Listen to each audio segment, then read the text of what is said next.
we feel very strongly that we have a chance to win a gold medal. But I was not the one shooting the ball. Hindi naman ako yung That's a pumipili. very fair point. Ito na mga kabasketball, naniniwala si Coach Tim Cone na malaki ang tsansa ng ating national team na makuha yung ginto dyan nga sa darating na Asian Games. At wala nga raw siyang planong gamitin itong paboritong dribble drive ni Coach Chot Reyes. Medyo nadula siya rito mga kabasketball ha.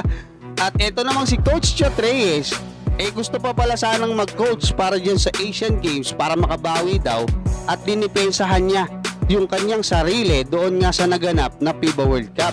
At pag-usapan din natin kung gaano ba kahalaga yung tiwala ng mga coaches, especially sa isang basketball player na gaya nitong ating pambatong si Kai Soto, kasi nga ipinost niya itong dalawang favorite coaches niya, especially nung high school. Pag-uusapan natin yan mga kabasketball. Pero syempre, hihingi muna ako ng isang matamis na like bilang pampagana. Sa kasalukuyan nga mga kabasketball ay itinuturo na ni Coach Tim Cone itong estilo na gagamitin nila para nga dyan sa Asian Games. Sa katunayan mga kabasketball, doon sa naging interview sa kanya ng Daily Tribune ay sinabi niya na triangle offense yung gagamitin niya mga kabasketball. At tinungkoy niya rito, no, sinabi niya na hindi raw niya gagamitin yung dribble drive offense na ginagawa nga ni Coach Chot Reyes. At ayon pa sa kanya, variety, no, iba't ibang klaseng triangle offense yung gagamitin niya rito mga kabasketball, which relies on reading and reacting to specific defensive formation. So sinasabi niya pa rito mga kabasketball na medyo magkaiba talaga sila ni Coach Chot Reyes, kasi nga nadula siya rito na ito pa lang si Coach, actually nakikita naman natin to, no, na mahilig talaga sa dribble drive etong si Coach Chot Reyes. Sabi niya he likes to run the dribble drive, while on the other hand I am read and react guy. So yung sinasabi niya, si Coach Chot Reyes yung tinutukoy niya dyan mga kabasketball. Actually nakikita naman yan ng mga tao yun nga lang hindi inaamin masyado ni Coach Chot Reyes na dribble drive yung sistema niya dyan sa ating national team. At sa kasalukuyan nga kumbaga pinagtsatsaga ang turuan ni Coach Tim Cone etong mga bagong players niya, especially yung mga hindi Hinebra players, no, na nandiyan sa ating national team. Nakapokus daw sila sa ball movement, mas maraming aksyon dyan sa poste. Alam naman natin yan, nandiyan si Junmar Fajardo saka si Angelo Kwame. Maganda yan mga kabasketball para raw makuha nila yung advantage nila, yung laki nila, no? Lalo na si Kwame saka si Fajardo, magaling kasi siyang gumalaw dyan sa ilalim. At probably less transition pero mas highly defensive minded. Actually kahit dyan sa FIBA World Cup, ang main role talaga netong si Coach Tim Cone sa depensa.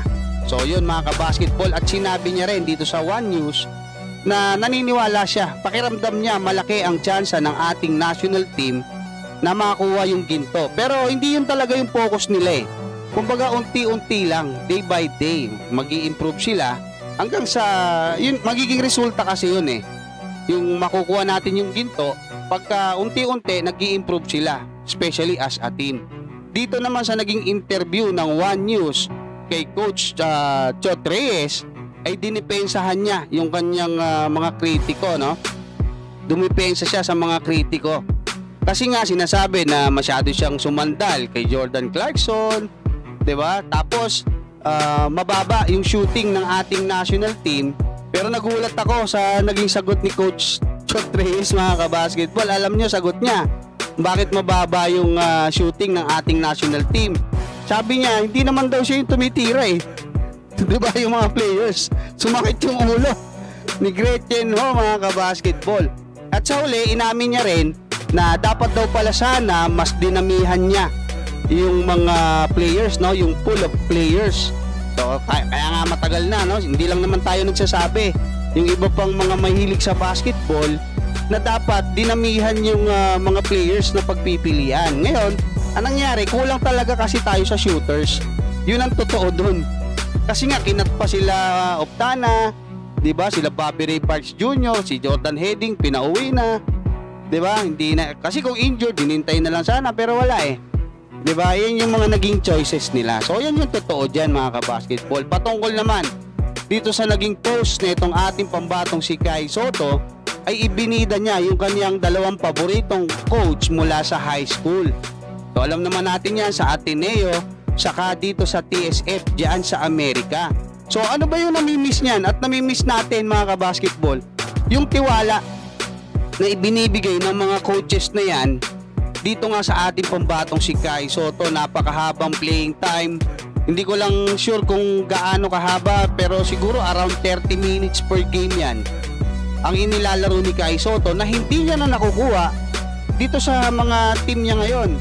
Yan nga yung nagresulta kung bakit nakuha si Kai Sotto doon sa Basketball Without Borders sa Amerika, kung saan iniimbitahan yung mga international prospect. 'Di ba? Nakasama si Kai Sotto, maganda na ipakita niya diyan dahil nakita ng mga tao, dahil nga sa tiwalang ibinibigay sa kanya ng mga coaches niya, especially diyan sa TSF, na talagang halos kinakain niya yung mga kasabayan niyang mga Amerikano diyan. Naimbitahan siya at pumirma pa siya sa NBA G League Ignite. Kakabuo pa lang niyan mga kabasketball. Sila yung mga pioneer niyan. At si Kai Sotto yung unang Asian diyan na nakapirma ng kontrata diyan. Pero pagdating niya dito nga sa Adelaide 36ers, sa kamay ni coach CJ Bruton, hindi talaga natin makita yung tiwala no. Actually kung hindi nga lang nagsipag-injured yung mga sila Humphries, yung mga sentro ng Adelaide, hindi pa niya paglalaroin si Kai Sotto ng matagal. At kahit na nga minsan 21 points si Kai, ilalabas niya, hindi niya pinapasagad kung ano yung magagawa ni Kai. Kasi minsan yung 21 points na yun, ilang minuto pa lang eh. So kahit nga yung mga sila Liam Santamaria, di ba, sila Homicide, nagre-react dito nga sa ginagawa ni Coach CJ Bruton. Patungkol naman kay Coach Kyle Milling diyan sa Japan B-League ng Hiroshima Dragonflies, sa ngayon mga kabasketball, hindi pa natin siya pwedeng husgahan kasi nga kung mapapansin nyo yung mga unang game ni Kai diyan sa Hiroshima Dragonflies, mataas yung playing time niya. Yun nga lang lately, nung paalis na si Kai, bumaba na at minsan nga hindi na siya pinaglalaro. Pero ang dapat natin i-consider yung sinasabi ni Kai Sotto na nakuha niya yung back injury niya doon sa Summer League dito pa lang sa Japan B-League. So most likely kaya hindi talaga nakapaglalaro o pinaglalaro si Kai dahil injured nga siya that time. Hindi lang nila masabi sa lahat dahil syempre magiging negative yun para sa mga NBA scouts, sa mga NBA team, para imbitahan si Kai Sotto sa Summer League. So hanggang dyan muna mga kabasketball, maraming salamat at God bless sa inyong lahat.